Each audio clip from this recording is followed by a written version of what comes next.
Hi friends, అందరికీ నమస్కారం అండి. కేవలం 10 పాస్ అయితే చాలు 14,800 ఉద్యోగాల భర్తీ అనమాట. దరఖాస్తు చివరి తేదీ, ఎంపిక ఎలా చేస్తారు ఏంటన్నది. సో ఆ వివరాలన్నీ కూడా వీడియోలో తెలుస్తున్నా. వీడియోని చివరి వరకు చూడండి, అర్థమవుతుంది. మొదటిసారి ఛానల్ వస్తే తప్పకుండా సబ్స్క్రైబ్ చేసుకోండి. చూస్తున్నారు కానీ లైక్ చేయడం మర్చిపోతున్నారు అనమాట. సో వెంటనే లైక్ చేయండి. ఇక వివరాలకి అయితే వెళ్ళిపోదామండి మనం లేట్ చేయకుండా. సో ఇక్కడ వచ్చేసి మనకు మొత్తం ఖాళీలు వచ్చేసి 1484 అయితే ఇచ్చారు. ఎలిజిబిలిటీ వచ్చేసి మనకు క్వాలిఫికేషన్ లేదంటాం కదా. గుర్తింపు పొందిన యూనివర్సిటీ నుంచి సంబంధిత విభాగంలో గ్రాడ్యుయేషన్, పోస్ట్ గ్రాడ్యుయేషన్, డిప్లొమా, అదేవిధంగా 12వ తరగతి 10వ తరగతి పూర్తి చేసి ఉండాలన్నమాట.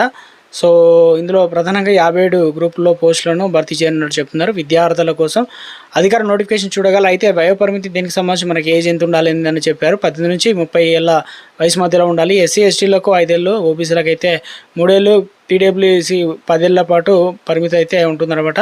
ఇక దరఖాస్తు సంబంధించి అప్లికేషన్ ఆన్లైన్ ద్వారా చేసుకోవాలన్నమాట. అప్లికేషన్ ఫారం వచ్చేసి జూన్ 12 అంటే ఇక్కడ వచ్చేసి 11 తారీఖు నుంచి అప్లికేషన్ ఫీజు కూడా ఇచ్చారు. జనరల్ ఓబీసీ వారికి దాదాపు అభ్యర్థులకు 3,000 రూపాయలు, ఎస్సీ ఎస్టీలకు 2,400, పీడబ్ల్యూడీ అభ్యర్థుల ఫీజు వచ్చేసి మినహాయింపు అనేది ఉంటుందని చెప్తున్నారు. లాస్ట్ డేట్ వచ్చేసి మనకు ఈ నెల 30 తారీఖు వరకు అయితే ఇచ్చారు. అన్ని ఎగ్జామ్స్ అయితే ఉంటాయన్నమాట.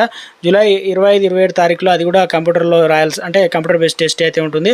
Selection process computer based test ఉంటుంది. తర్వాత డాక్యుమెంట్ వెరిఫికేషన్ ఆధారంగా అయితే అభ్యర్థులు అయితే ఎంపిక చేయడం అయితే జరుగుతుందన్నమాట. సో ఈ నోటిఫికేషన్ ఎక్కడి నుంచి వచ్చింది ఏంటనేది ఒకసారి క్లియర్గా చూసుకున్నట్లయితే ముఖ్యంగా all India institute of the medical science ఏదైతే ఎయిమ్స్ నుంచి అయితే వచ్చిందనమాట ఇక్కడ. సో కామన్ రిక్రూట్మెంట్ ఎగ్జామినేషన్ ఏదైతే 5 నోటిఫికేషన్ అయితే రిలీజ్ చేసిన జరిగిందనమాట.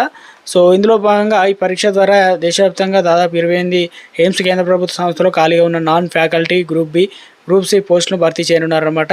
సో ఇంట్రెస్టెడ్ క్యాండిడేట్ ఇక కామన్గా మనం ఏం సంబంధించినటువంటి వెబ్సైట్లోకి వెళ్ళి మరింత సమాచారం చూసుకున్న తర్వాత మరి అప్లికేషన్ అయితే చేయాల్సి అయితే ఉంటుంది అనమాట. మంచి జీతం అయితే ఉంటాయి. స్టార్టింగ్ వచ్చేసి 20 నుంచి ఆ పైన ఉంటాయి. ఇక వివిధ ఎడ్యుకేషన్ క్వాలిఫికేషన్ బట్టి అయితే ఇవ్వడం